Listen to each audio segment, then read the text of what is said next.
Hello and welcome, everyone. I am thrilled to have you join us today for a very special webinar where we'll be diving into the transformative world of Bowtie AI and exploring how this cutting-edge technology is redefining critical risk management.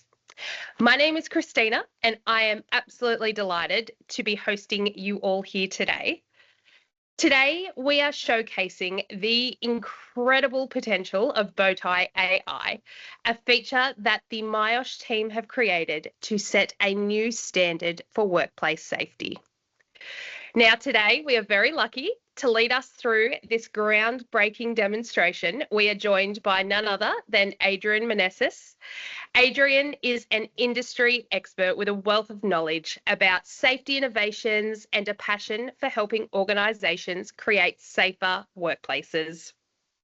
Now, as we move through the session today, we really want to encourage you to actively participate. So if you've got a question, make sure to share it with us using the Q&A feature. And if you have any thoughts or experiences, we'd love to hear them as well. So this session is all about collaboration and learning from one another. So please get involved as much as you can. Don't forget, at the end of the demonstration today, we'll have time to go through any questions that you may have or dive deeper into anything further that you may want to know about. So without further ado, I would love to get you all to give me a warm welcome to Adrian. Take it away, Adrian. Thanks, Christina, and thank you everyone for attending today. This subject I find is absolutely vital in how we manage safety, and unfortunately it's not always being done very well at the moment without software. For those who are using some of the latest software that we produce, we've made some really massive changes to how people can easily manage critical control management. So what I'm going to do is just introduce a few terms to begin with, just to get some context. So some of you may be familiar with some of these terms and some of these concepts, but I just want to get everyone up to the same level, and I'm not going to go into too much detail with those things. So the first thing I'm going to look at is just talking about critical control, or critical risk and critical control management. So essentially what you're doing is you're ensuring key controls effectively prevent catastrophic risks. So what you're doing with this is you're focusing not on everything like a scattergun approach, which a lot of people do. What you're doing is you're focusing on the main things, and you're focusing on what's important to an organisation. So the CCM process helps identify and manage the risks and ensure controls are in place to stop a catastrophic event or to mitigate. So think of seatbelts in a car will help mitigate an event. Speed signs and policing will help prevent the event. So what this process does is it helps you identify both preventative controls and also mitigating controls. Things, if the event happens, how do we stop it from having too big an impact?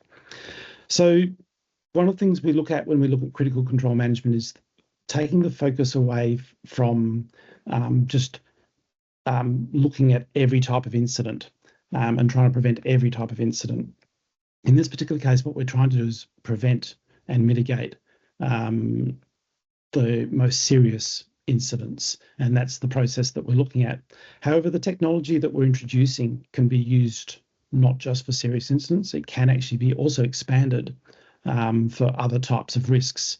And the fact that we've made it easy for it to do it and quick means that people will continue to look at not just critical control management, but also other risks associated, and start to expand out.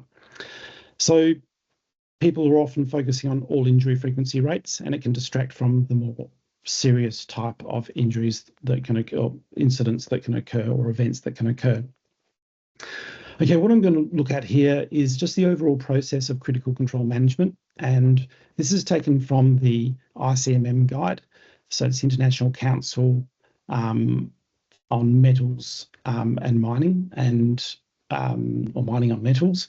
And what this is used in lots and lots of different industries. It's not just for the mining industry, but it can be used and applied to any type of industry. And I won't go into too much detail here, but it is a, let's see if I can get that back again. It is a cyclical process. So there's a planning process that we're looking at. So the planning process is typically where the bow tie comes into place, and I'll talk a bit about the bow tie shortly. So you've got to identify your unwanted events. You've got to identify your controls. You've got to work out what are your critical controls, define how they should perform. So do they need electricity? Do they need water? Do they depend on something else? And very importantly, you need to make sure there's someone accountable for managing the risk and also being accountable for the controls. There's a QR code there if you want to download the ICMM guide. It's a good guide to look at. It defines the overall process of critical control management in a lot more detail. So it's, Adrian, I'll also email that guide out to everybody as well after the session today with the recording as well. So if you don't get a chance to download it now, we'll send a link later. Fantastic. Excellent. Okay, so what we're going to look at is, well, what should the software be? It needs to be integrated. And we've actually had the code share provide a statement to say that the software options available are very limited, in that there's limited integration with, say, incident reporting and other things that you use for verification. It needs to be configurable. So it needs to be able to, and with no code. So you need to be able to change it yourself without relying on IT people to be able to make it work the way you want it to work. So there's no one necessarily way of implementing critical control management that applies to all the organizations. So what suits one organization won't necessarily suit another. So that's why configuration is very important. And then you need the automation. You need the process for the verifications and making sure you're measuring what you're doing and then reporting on that. And that's where the automation comes into place. And that's a comment from Mark Alston from who's works a lot in safety, in a variety of areas of safety. So don't let the tool drive the process. What you want is the process should drive the tool. So you should be in control of that. Okay, so first of all, what I'm going to look at is just the bow tie in general and just introduce the concept of the bow tie. We actually have a, let's see if I can find the right screen first. I think I've jumped, let's jump back to here. So give me 2 seconds. So I'm so excited for you all to see this. It's so, it's the best. Yep.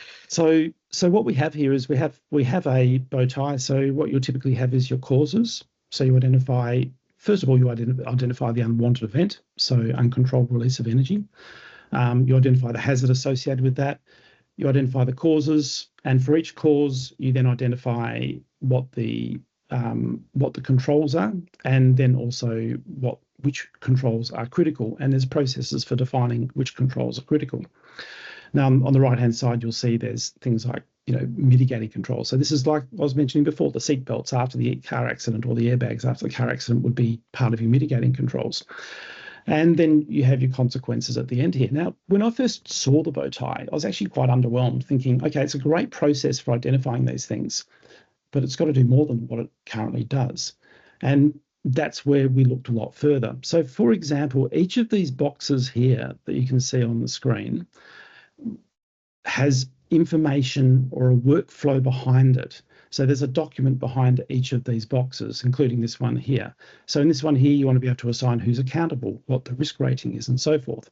So if I click on that box there or on the corner, it actually goes away and opens up the background document, which tells me all about the critical risk event and the risk rating that's been applied, the controls, and a series of other information that you can collect. Again, configurable. Make it so you can collect the appropriate information that's required for your organization. Okay, so if I go back to the bow tie for a moment, if I want to find out about a control, I can click on the corner of that control, and again, I can find out all about that control. So what are we doing with this control? Is it a hard control? How effective is it? There's a series of radio buttons here that actually determine, is it a critical control through a process? So rather than having human error define whether it's critical or not, you can go through a flowchart type process and it will come back and tell you whether it's critical or not. And then there'll be a whole series of other information. If it's a critical control, you might need to store a lot more information about that control. You'll need workflow. So for example, if the control is not effective, you can see that it is effective at the moment. But if it's not effective, you need to have workflow that ensures that the control owner knows about it and can do something about it. So it's important that the bow tie, where we've looked at it, is we've built an entire workflow application behind each of these things, which allow you to go through and define a whole lot of information. Now, let's jump to another screen for a moment.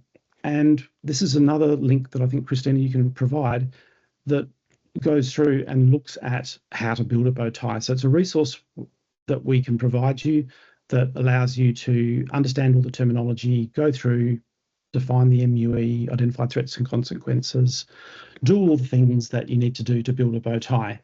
So this is a great resource. A lot of people have successfully used this resource to help them with the bow tie process. Okay, so let's move back to the presentation for a moment, and I'm not going to kill you by PowerPoints. Most of the time I will be looking at actual software and showing you how it works.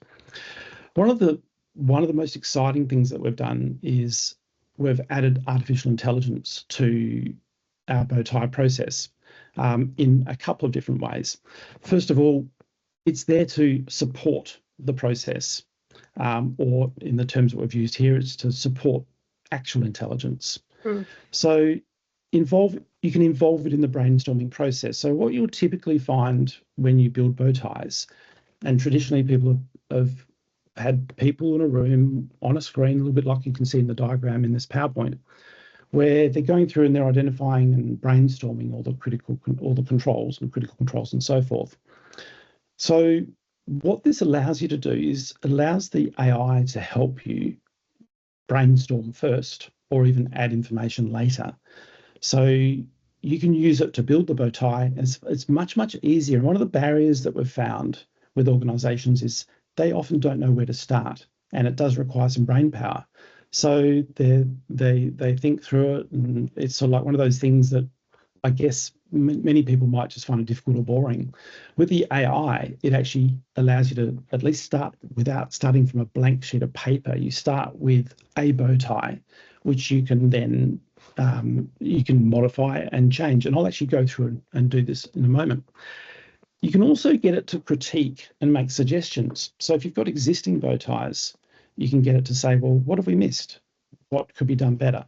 So that's another area where AI is very, very useful in this process. The other thing is just to be mindful of is AI does make mistakes. So we always say check it, but don't heavily rely on it, but allow it to do its stuff, allow it to build the bow tie, and then go through and just make sure that it hasn't missed anything, or it hasn't put things in the wrong places, or made errors. And a famous quote that was made a couple of years ago now is AI won't replace you, but people that use AI will be the ones that replace you. So it's from my from what I've seen, that is definitely the case. It can make you a lot more efficient. Okay, so let's get back to the PowerPoint. Sorry, just bear with me for a second. While you're doing that, I was going to say the beauty of utilizing the AI technology within the bow tie, for me, it helps guide you from the start. Like you're essentially you're not starting from scratch. You're getting a bit of a guiding point from the start, and it allows you to broaden your horizons so much more than what you would if you were just sitting behind your desk trying to think of all the usual things, but not being able to. Okay, so let's go through and have a look at a bow tie that's been done. So in this particular case, what we can see here is we've got collision. And by the way, this was actually built through AI, so it's actually built out the bow tie. In this particular case, what we can do is we can look at the AI analysis. So when I click on AI analysis, what this is going to do is it'll go through and look at what you've got on the bow tie, and then it'll come up with suggestions and improvements. So it's suggesting that you add a specific control. It's suggesting that you add a control for driver inattention. In this particular case, it's a collision of vehicles. So monitoring systems to actively track driver attention, speed, etc., etc., etc. So you can continue to run this AI analysis over your existing bow ties to make sure that you've considered everything. Now, again, some of these things you may decide not to actually implement, but it does give you a second set of eyes over what that might be. So I can go to any bow tie that I've got in my library that I've built, or the AI is built for that matter, and I can get it to go through and do the analysis. Now, the next thing that I'm going to show you with, and by the way, just so you can sort of see here, and I didn't explain this a little bit earlier on, so I can then just go in and add that information as I see fit. So when I do that and just press the Enter key, what that's going to do is it's going to create a back-end document, which I can then populate. So you'd typically brainstorm all the documents, you'd add your controls and add your causes and so forth, but you can then go in and then add the extra information like who's accountable, when does the review date need to be done, all of those sorts of things.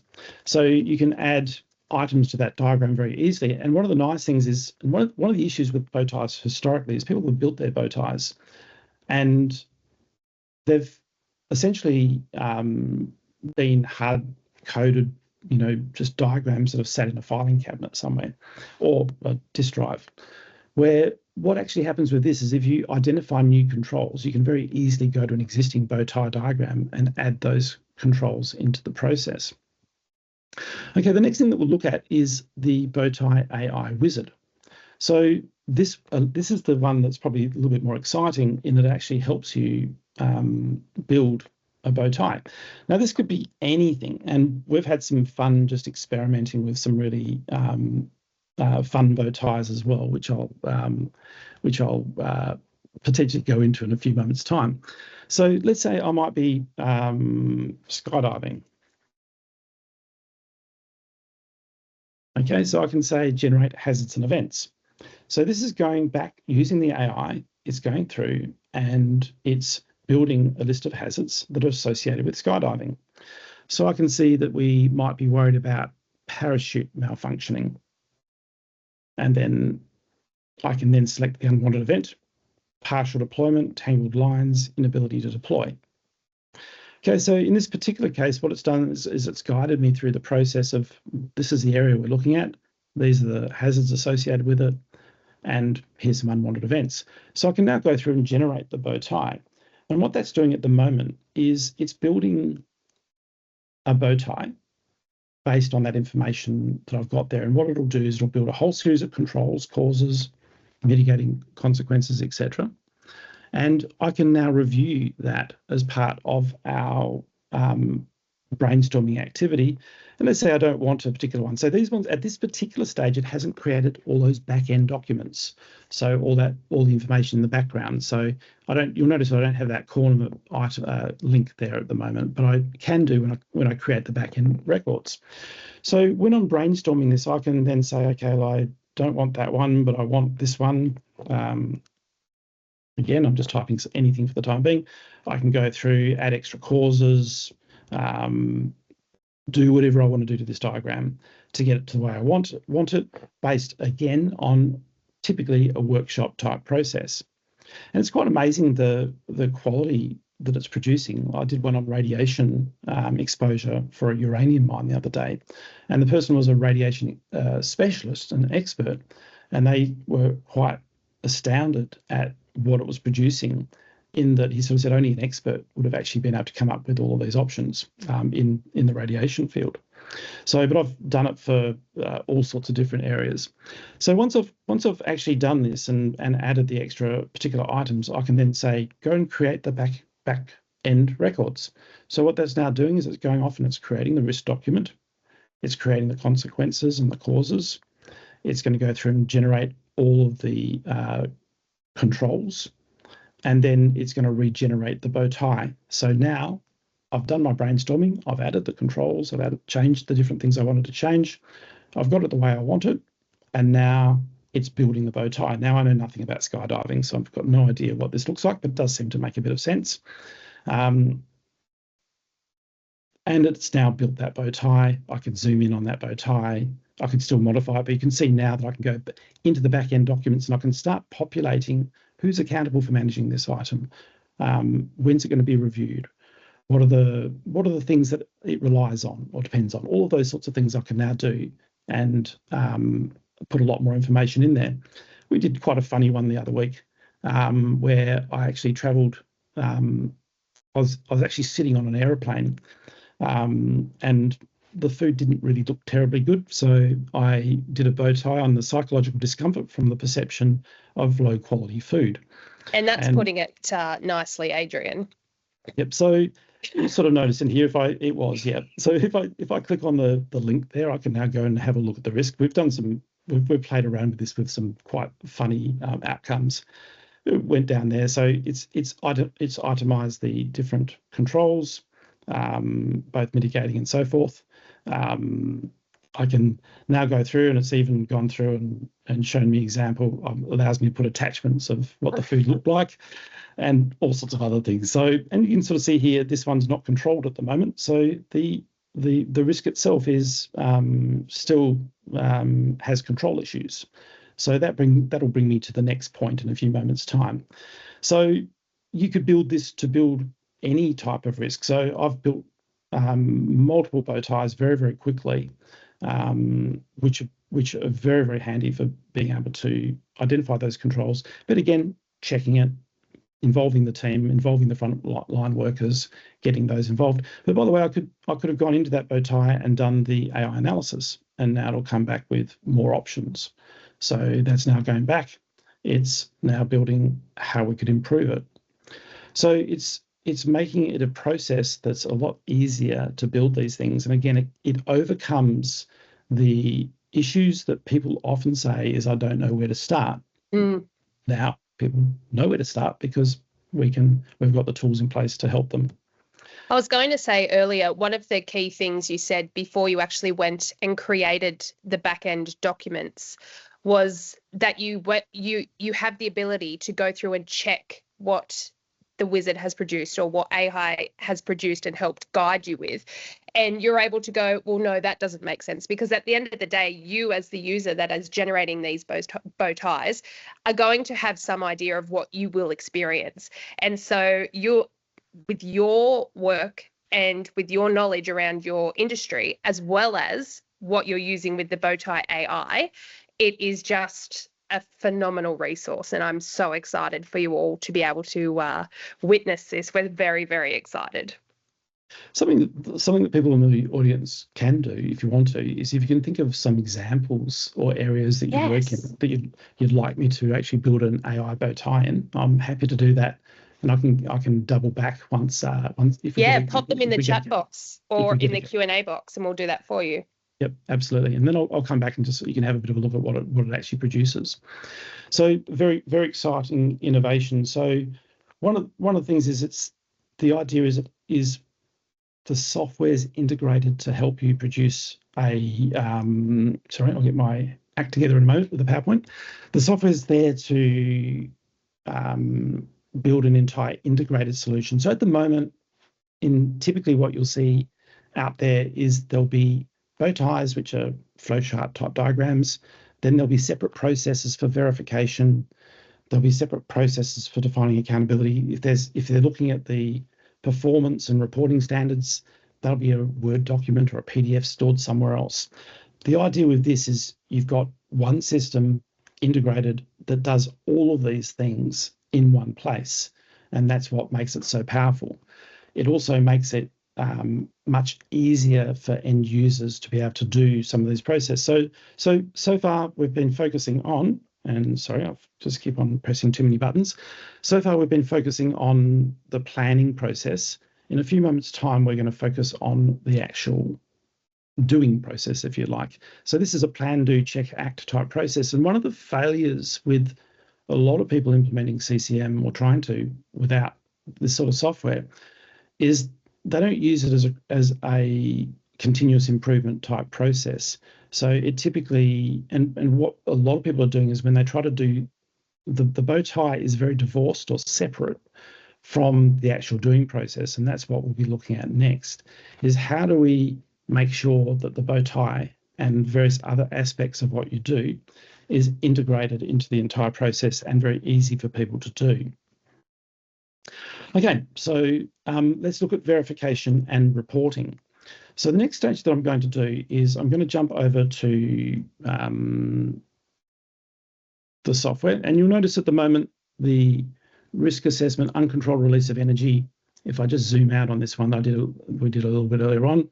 Our dark blue are our critical risks, our light blue are our non-critical risks. You can see we have a legend item there that says control issues. Okay, so at this stage, nothing's red, which is great. So we don't have any control issues. But one of the important things that we need to do is we need to verify that the controls are functioning and are in place. And that's where the integration with other processes, whether it's integration with a maintenance system or whether it's integration with some of the other internal modules that we provide, including incident reporting or inspections, it doesn't really matter. But you need that verification process to ensure that these controls, particularly the critical ones, are actually functioning correctly. So that's what we're going to do now. So I'm just going to close that one down for a moment, and I'm going to go to my inspections module. Now I'm going to find the inspection for general inspection. So in this particular case, what I'm going to do is I'm going to add a record. Okay, so you can sort of see here, this is an inspection. It's got a whole lot of field, a whole lot of questions. It's got things like signature areas. So this is an inspection that customers would typically build themselves. So they'd build their own inspection checklists. And what they'd be doing is they would be creating an automation type process where if they answer a question in a certain way, then it's going to trigger the fact that other things will happen in the background. So think of rules in Outlook. When a rule would trigger when you receive an email, it might forward it to somebody else or put it into a folder. It's the same sort of concept that we've got here with automation. So in this particular case here, this particular question has several rules that happen behind the scenes. So, and it specifically applies to verifications, but also other things as well. Now, I can put in whatever questions I want, color code the answers, put in whatever pictures I want, and have whatever answers that I want. So in this case here, this is a critical control verification. I'm verifying that this control is in place, but in this case, no, it's not in place. Now, I could be doing this on a mobile device using the mobile app, both online and offline, and it will also do the same thing when you get back online. So I'm going to say tags is missing. Okay, and I would normally go through and do the rest of the inspection, but in this particular case, I've taken away the mandatory fields. I'm just going to mark that as completed. So this is helping us with the verification process. So what you'll find here is if I go back to and it takes a few seconds for these rules to run, and they've run already. So you can see straight away that risk event is now changed to orange, and it's telling me that it's got control issues. If I drill down into that risk event and scroll down, I can look at the different controls and I can see that that control has turned red. So that control has an issue. I can now go through and look at the controls, but I might want to go to the control history, for example, and expand that out. And now I can see that this is what's happened. A tag was not attached to a particular piece of equipment. A non-conformance was recorded by Angela, and it's recorded the details of who's involved there. Now I could go back to my bow tie, and I can now have a look and see what the bow tie looks like now. So if I'm looking at the bow tie, I could be drilling down into that document and then seeing the same information that I was looking at before. And as part of that, it's not all that's happened. What's also happened is it's notified the risk owner, it's notified the control owner, and anyone else who needed to know about the fact that we've got a verification fail. Now, in some places, when you have a failure, you might want different processes. You might want something that stops work in that area. You might want an extra checklist that goes into place before you can actually say, this is in place. You might want approval processes. Now, again, depends upon, and it gets back to what I was talking about before about one size fits all. If you, some organisations will want to keep it very simple. Some people will want to have lots of extra processes that govern when activities can start again if they've been shut down, for example. Okay, so in this particular case, what it's also done is a few other things as well. So if I go back to, say, my actions module, I can see that it's created an action and it's automatically assigned it to certain predefined people with a specific due date. And notifications would have been sent to those people that were assigned that action. Again, this is configurable. You can decide to do these things or not do these things. You can decide to integrate it into your incident reporting process. So what it's also done, just while we go back to the CCM module, what you'll also see here is you've got your critical control verifications. So it's created a verification document, and it will create both your passes and your fails. Now you'll see many fails here because that's what I mainly demonstrate. But if I had answered yes, it's fine, it would have created a pass record. So one of the things that's quite important here, and you can sort of see, in fact, I'll just open that. You'll see in that verification, it's storing whatever information you might want to store about it. It might be the asset number, it might be who verified it. It could be any information that you want to store. Obviously, it'll need to store what is the critical risk and what is the control that we were verifying. Okay, so that's a process that's gone through and created a whole series of things. So it's updated the bow tie. Now that bow tie would allow me to just go back through the workflow, get things back on track, make sure that the controls were back to effective and no control issues with the actual event itself. So let's just jump back to the presentation for the moment and let's have a look at the verification and reporting component of the system. So I've touched on the verification already. So it's created a series of verification documents. But what it's also doing is it's allowing you to create, and let's just go to the verification tab. So in the dashboard, you can create dashboard tabs, and inside those dashboard tabs, you can then create widgets, which then tell you a lot more information. And this is what's beginning to replace management looking at frequency rate data and lag indicators. So this is a very important lead indicator. So organizations that are using this effectively start looking at this in real time and they start saying, okay, well, how many fails have we had and what are those fails? They start drilling down into those fails and looking at those in more detail. So they ask a lot more questions about, about how come we are not doing many verifications for this one? How come we don't have any reds in here? Because you actually, surprisingly, you want to see some reds. If you don't see reds, people might be just using it as a tick and flick exercise. So you can start asking those questions about the data. Now, if I scroll a little bit further down, you can start slicing and dicing the verifications based on, for example, equipment number or asset number. So you can say, well, how many times have we verified against a particular asset? Why haven't we verified this one often? And someone might say, well, it's at the back of the workshop. We can't get to it easily, so we don't usually do the pre-starts on it. So it's coming, and this is all real-time data that's coming through, and it's not adding any extra work to the people out in the workforce. They're just doing the inspections and the verification activities that they've done historically. You won't be getting pushback from the people out in the field, which is very important. So where I've seen people implement CCM previously is they build their bow ties separately. They then go and create checklists. They then go and somehow try to report those into a dashboard somewhere. And all these things are very, very disconnected. So what this is doing is it's connecting it, it's integrating it all, putting it into one place and making it very easy to follow that process. Okay, so let's just jump back to the process here. So that was just an example of one of our customers that's actually using it to look at their fails only in this particular case, and also ones against their risks.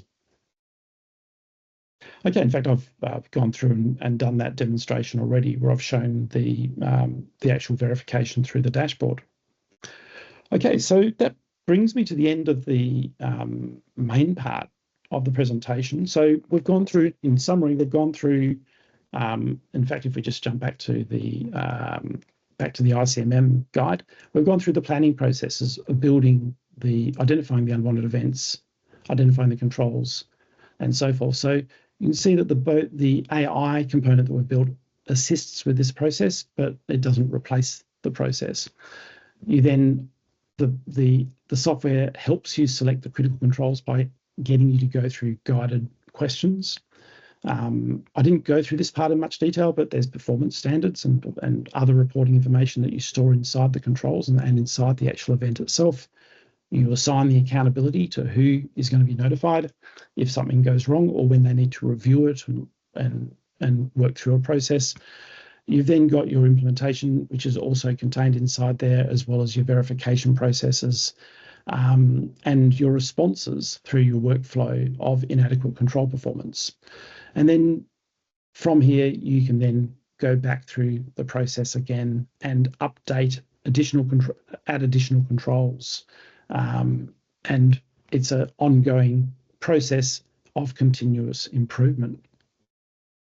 We have some questions for examples for the bow tie, if you have time. Yep. Yeah, awesome. The first one is from Brendan, and he has asked if we could do constructing and dismantling of shoring boxes. Okay. Constructing and dismantling of shoring boxes. SHORING. Yep. Okay. So I know nothing about that, but hopefully the AI does. So what that's going to do is it's going to come up with some hazards associated with that. So it's now currently generating it, and it's actually done that. You can get it to regenerate if it doesn't come up with what you want. So it's come up with a series of hazards that could be applied. So we could go through any of these different items. So maybe I'll put in structural failure of shoring box. But we could be choosing any of those other ones, and we'll come up with different bow ties depending on what we choose. We could put in injury to workers. I think that's probably going to be one that we want to look at there. And then I'll just go through and say generate the bow tie. So this will now generate a bow tie based on that description. And once it's generated, so it's going through building all the causes, controls, etc. And I'm going to go into there. So these are the causes: improper design or engineering of shoring box, poor installation practices, inadequate maintenance of shoring equipment, environmental factors, so soil conditions, etc. And then it's come back with a series of preventative controls for each of those causes, and then and so on and so forth. And then some of the mitigating controls, and then injury to workers. And again, what we do here is we check it very carefully, make sure there's nothing that doesn't make any sense, and then we remove, add, change, modify, etc. We could create those back-end records, which I'll just do right now. So let's assume this is looking pretty good. And then it's now producing the back-end documents. I could now be going through and filling out the rest of the information that we need to capture to define whether it's a critical control, define who's accountable, all of those things in the background there. So it will just take about 30 seconds to do that, which is fantastic. So we'll just let that do its stuff in the background there. Were there any other examples that you wanted me to, that we can fire up here, Christina? There is one, and I hope it's being used for good reasons. Can we do a bow tie for the handling of bulk hydrochloride acid? Okay. So, by the way, that's just finishing off that stuff, so it's almost there. Okay, so again, I can now go in, risk rate it. So I'd go in there, set risk rate it, fill out all the countables and so forth. So this is, and by the way, I could do an analysis here as well, just while we're on this one here. So I'll just do AI analysis. So I could be adding, removing, and I'll then continue to suggest more items than what we had there. So let's do another one. So bulk handling of hydrochloride acid.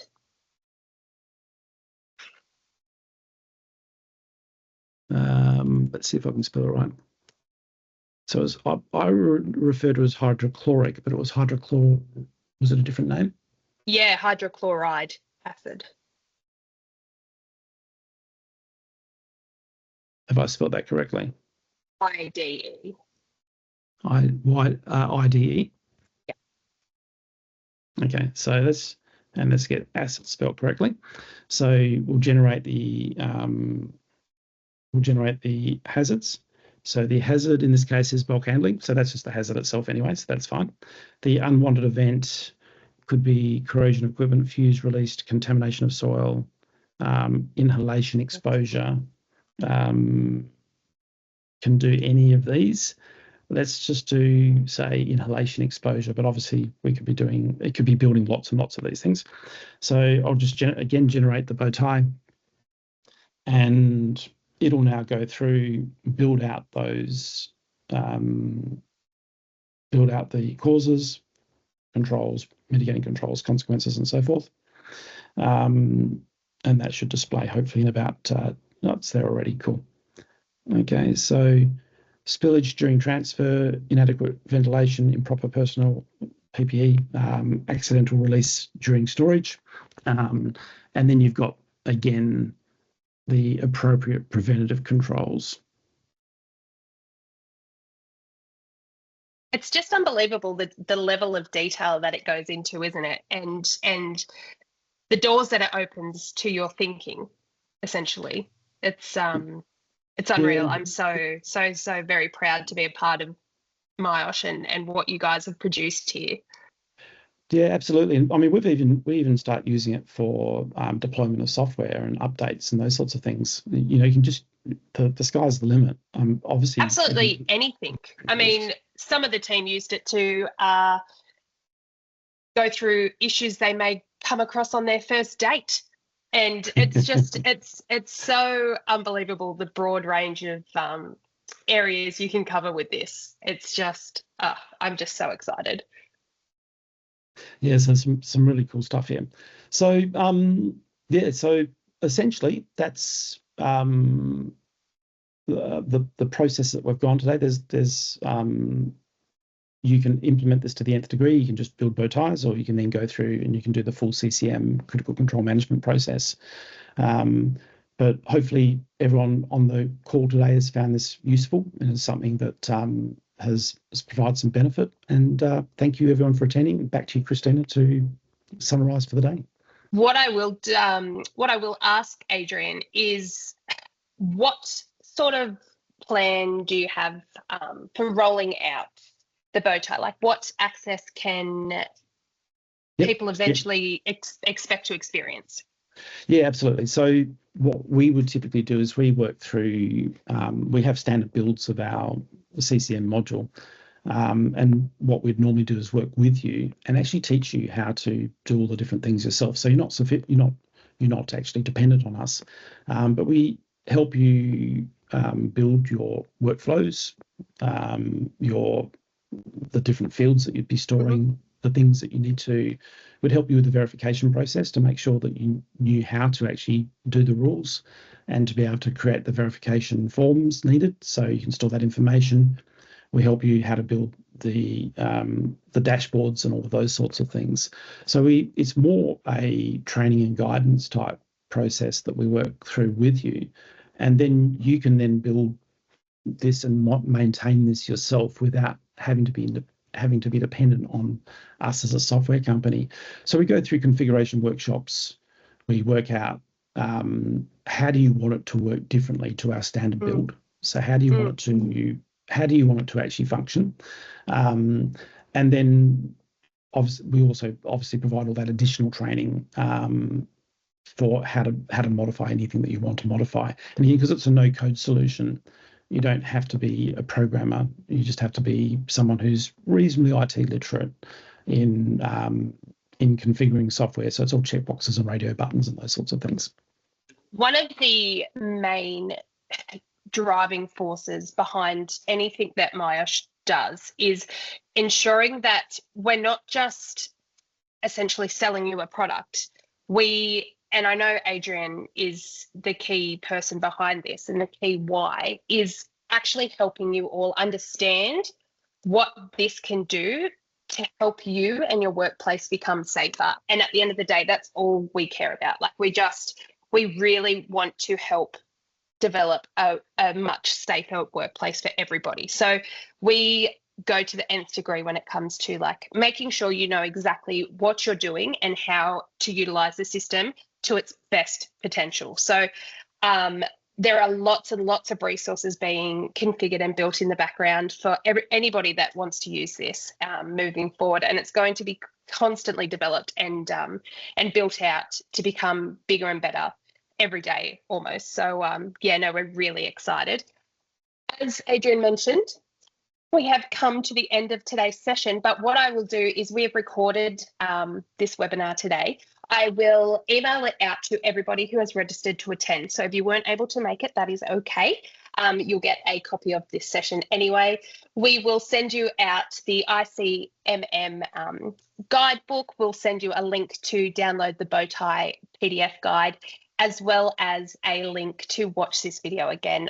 We'll post it on our YouTube channel, our social media channels, as well as our website as well. So if you have any questions whatsoever, I know Adrian's always around and happy to help. If you want to email myself or Adrian or get in touch with anybody at myosh, we love to chat further with you all. So anyway, let's wrap it up there. Again, thank you, Adrian, and thank you everybody for joining us, and we'll chat to you soon.